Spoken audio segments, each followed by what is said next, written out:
जय श्री कृष्ण मित्रों, केम छो? मजामां ने આજે આપણે બનાવીશું અથાણા માટેનું ખમણ ગાજરનું। આપણે અથાણાનું ખમણ બનાવવા માટે એકદમ સરસ આ ફ્રેશ ગાજર આવે છે તે લેવાના છે। મેં 2 કિલો ગાજર લીધા છે। આપણે તમારે જેટલું ખમણ કરવું હોય તેટલું લઈ શકો છો।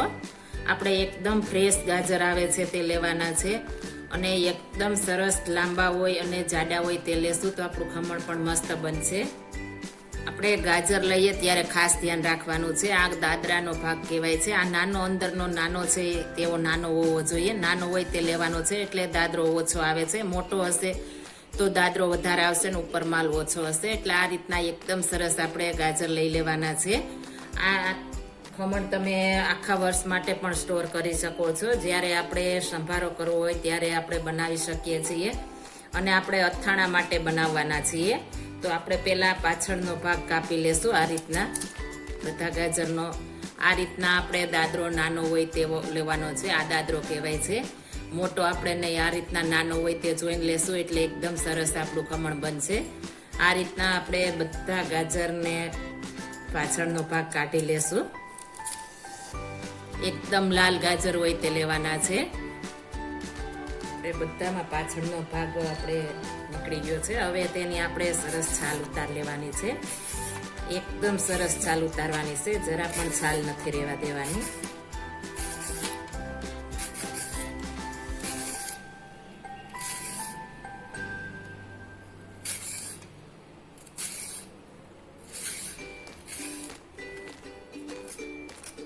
આપણે સાઈડમાં રહી ગઈ હોય તો આ રીતના છાલ ઉતાર લેવાની છે। જો છાલ રહી જશે તો આપણે કાળું થશે ખમણ અને અથાણું પણ આપણું કાળું થશે। આ રીતના આપણે છાલ બધાની ઉતારી લેશું।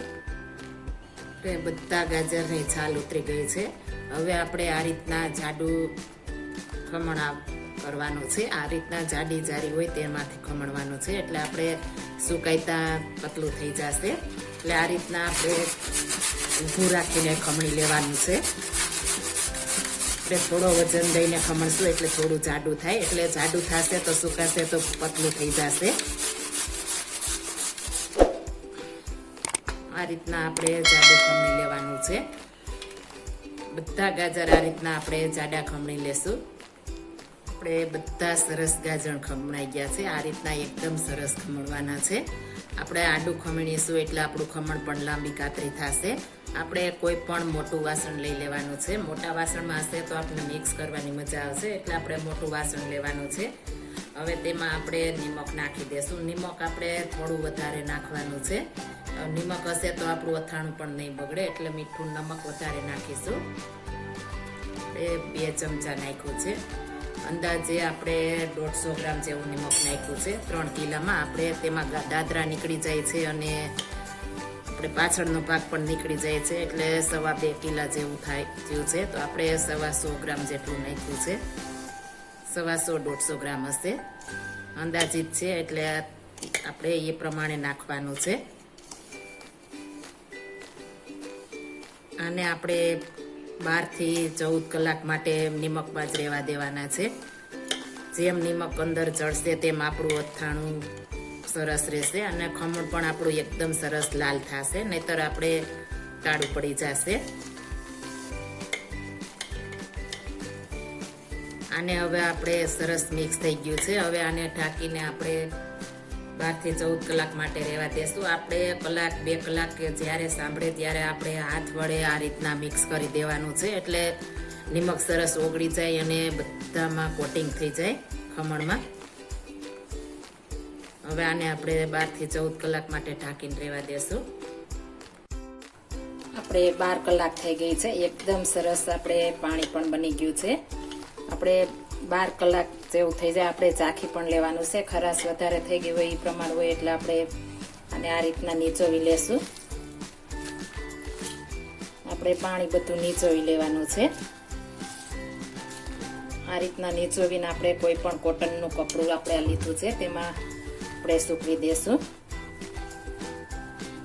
આ રીતના બધું નીચોવી લેશું।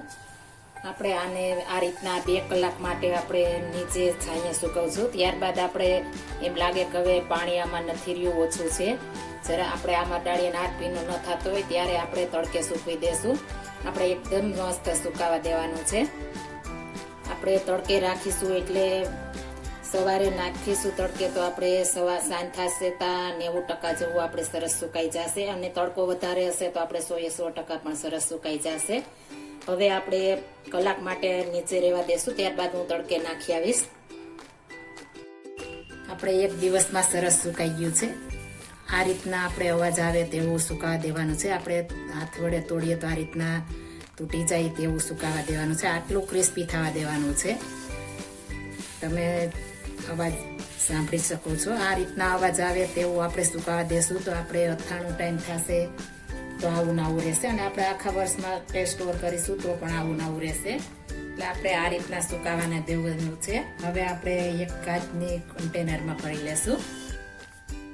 આપણે એક કાચની જાર લઈ લીધી છે, તેમાં નાખી દેશું. તમારી પાસે કાચની જાર ન હોય તો આપણે જીપવાળી બેગ આવે છે તેમાં પણ નાખી શકો છો. આ રીતના આપણે એકદમ સરસ ભરી લેવાનું છે, એટલે આપણે આવું આવું રહેશે.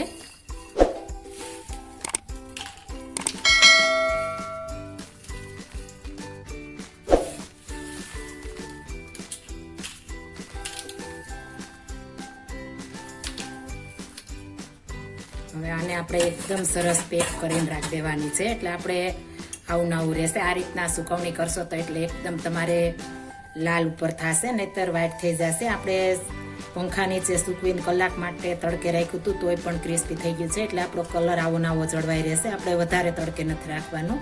આપણે એકદમ સરસ સુકાઈ ગયું છે. જો આ મારી રીત પસંદ આવી હોય તો મારી ચેનલ લાઈક, શેર અને સબસ્ક્રાઈબ કરી દેજો. ફરી મળીશું નવી રેસીપી લઈને. જય Shri Krishna. Thank you for watching guys.